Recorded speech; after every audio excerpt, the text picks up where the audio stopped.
Welcome back to Big Boss Football. So let's get into some transfer news here from Real Madrid Club de Football. Let's start. So from Score 90 it says, according to Fabrizio Romano, Real Madrid want to move as fast as possible this summer, having already signed deals like Bernardo Silva, Marco Correa, Ibrahima Konate, Denzel Dumfries.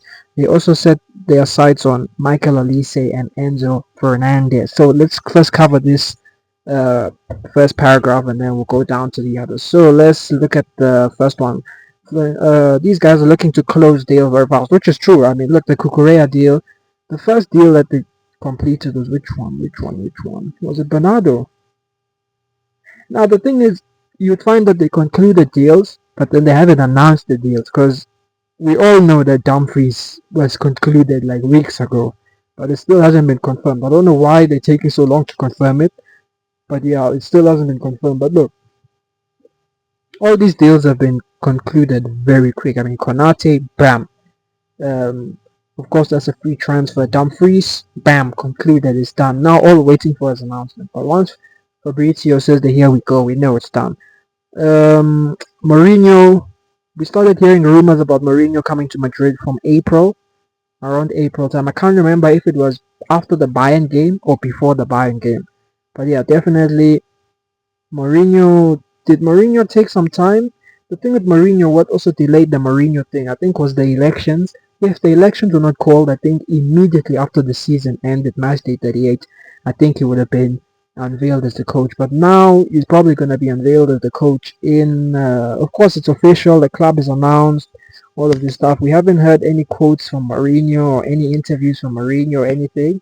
I wonder where he is right now. Is he in Madrid? Is he in Portugal? Where no one has seen anything about Mourinho. Nothing, zero. The only thing I saw was a video of him. I think it was at the Bayern. I can't remember what Bayern game that was, but there was a game that they were saying, "Oh, Mourinho went there to go and scout Michael Olise." Blah blah blah. That's the only time I saw him. I saw him then, and I also saw him when Florentino Perez won the election. I saw a video where Jose Mourinho said, "Of course, Florentino won." But apart from that, yeah, man, the guy is good, man. He's been in hiding since. But yeah, look. Cucurella, it was done. That one was done like in 24 hours. Bernardo Silva, very good deal as well.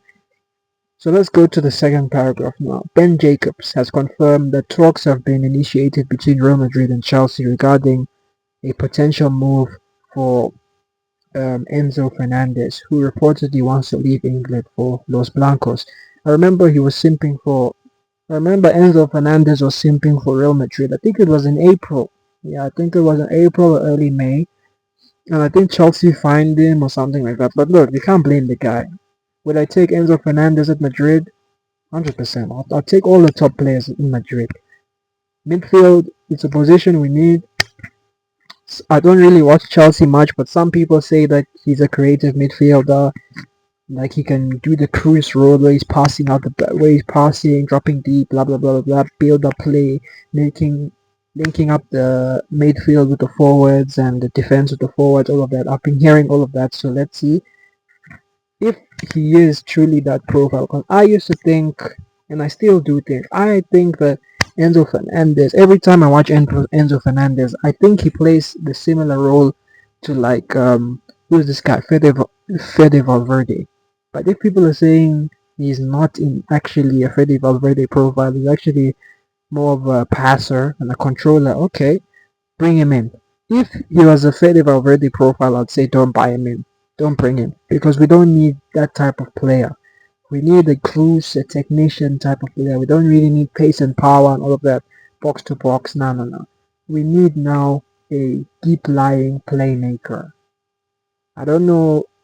I wanted them to make Arda to just turn Arda Güler into that type of player, but last season Arda was doing more good work at the number 10 in my opinion. But yeah. So look, 138 million for Enzo Fernandez.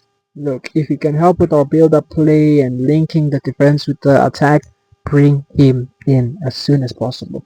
He's a young player, very skillful, has played at the top level for many years. So yeah, if he can do the job, bring him in. Bring him in. Asking price 138 million. This is fair because I'm looking at the players that are going for 100 million or more than 100 million. The market is completely changed. Now Enzo Fernandez, to be honest, 138 million, that's a good deal for him. I mean, if you want to buy Jude Bellingham in this market, you need like 250. Fede Valverde 250, Tchouaméni 150. There's many players now that they are market value if you want to buy them. Pedri, if you want Pedri, you need like 200.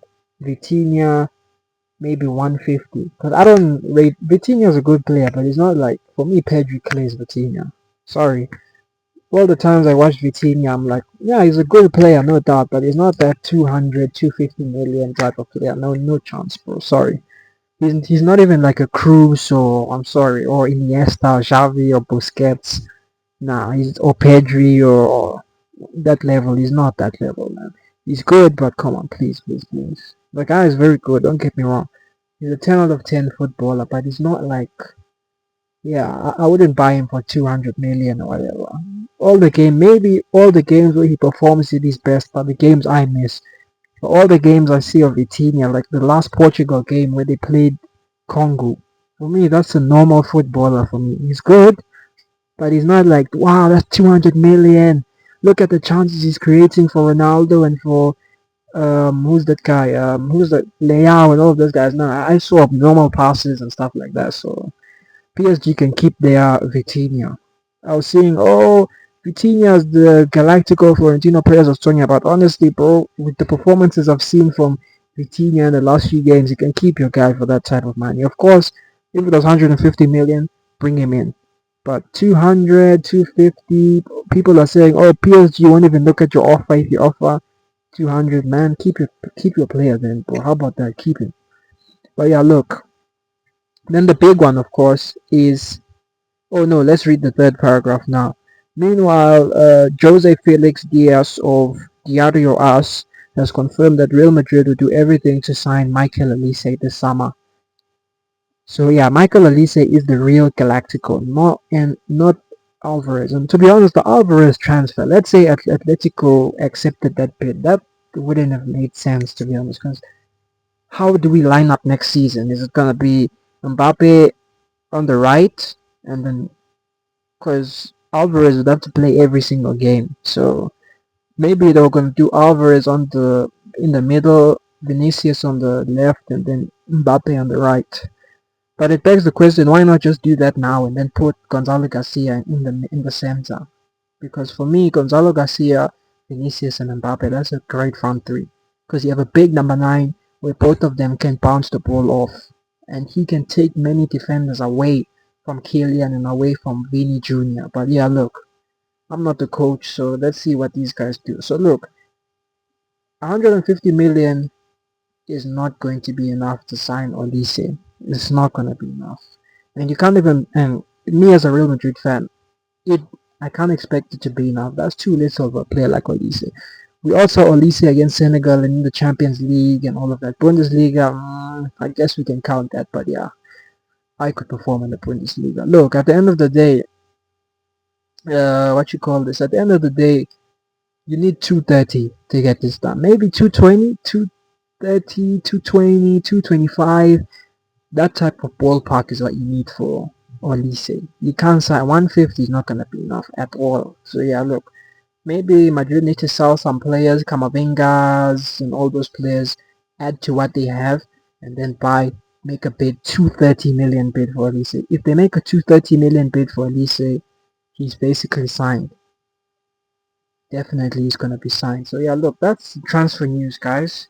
As we wrap up this video, you can see here, look, if Madrid can pull off Mourinho as coach, Cucurella, Bernardo Silva, Konate, Dumfries, Enzo Fernandez, Olise, and Bastoni or Schlotterbeck, oh, it's game over.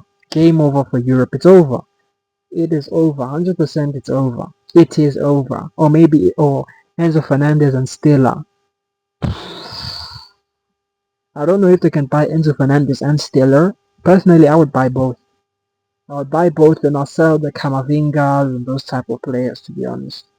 Brahim Diaz and all of those guys, I'd sell them all off.